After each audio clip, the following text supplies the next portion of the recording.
Have you ever wondered how one man's idea changed the way the entire world makes things? Imagine walking into a car factory more than 100 years ago. You see workers standing in one place and a car slowly moving past them, piece by piece, until it becomes a real car, ready to drive. Today, we are going to listen to his story, and I promise, by the end of this video, your English listening skills will be a little stronger, and you will also learn something amazing about how our modern world was built. Let's begin. His name was Henry Ford, and he had a big dream. He wanted to build cars that normal people could actually afford. But there was a problem. In his time, making a car took a long time, and it was very expensive. Henry Ford believed there was a better way. He hated waste, whether it was wasted time, wasted materials, or wasted effort. He believed that if a factory could remove all of this waste, it could make more cars, faster, and cheaper, without losing quality. This simple belief became the beginning of one of the biggest changes in business history. Henry Ford's biggest goal was to create the most efficient production line for his famous car, called the Model T. But what does efficient really mean? It means doing something in the best possible way, using the least amount of time, money, and effort.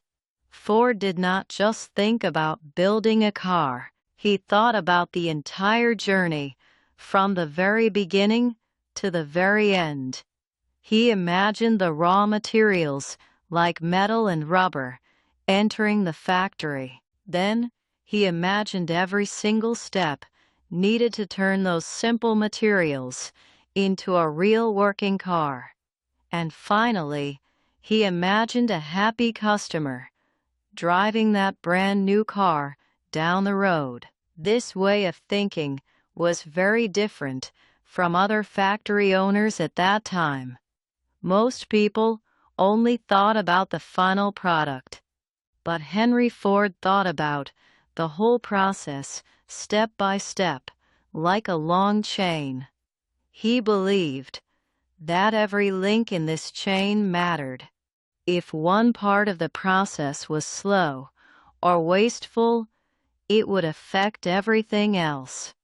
So, he studied his factory very closely, watching how workers moved, how materials were used, and how much time each task required.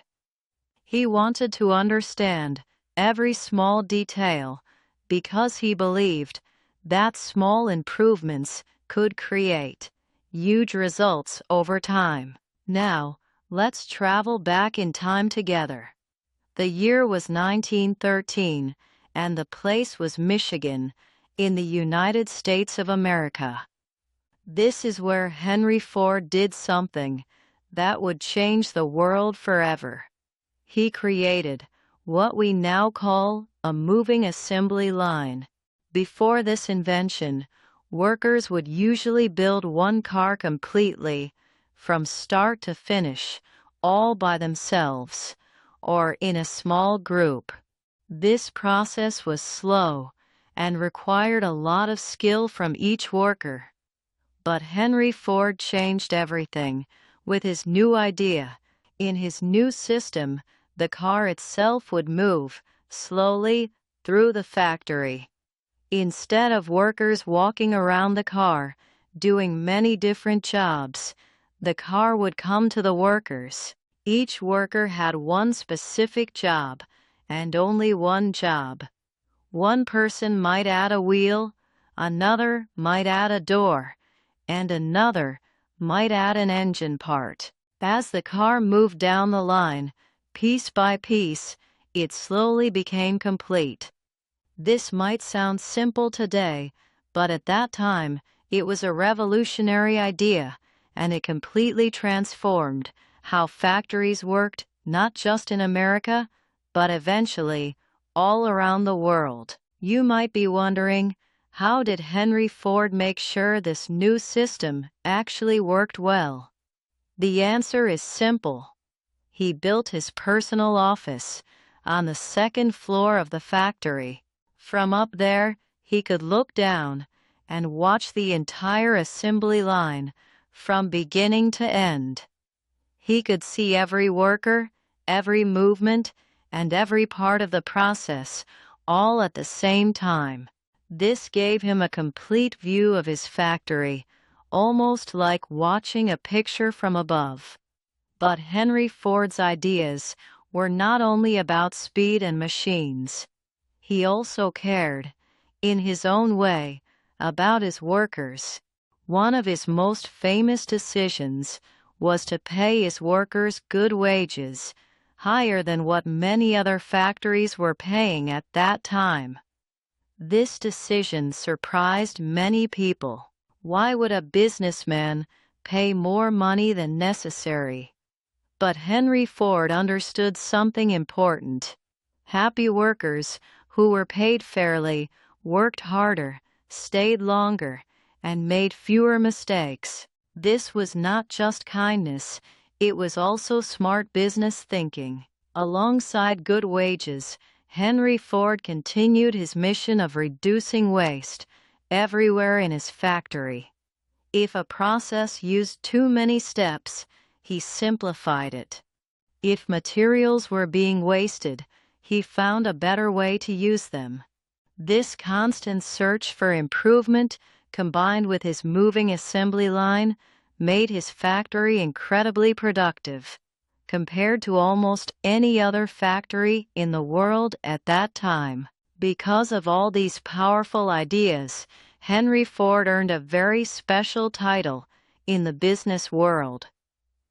Today, he is often called the father of lean manufacturing. The word lean means something without waste.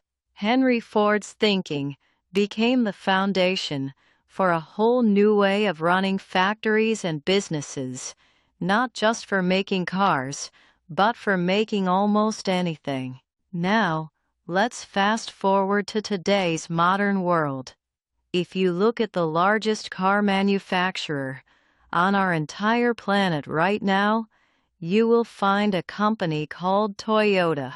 Toyota is famous not only for making of cars, but also for something called the Toyota Production System.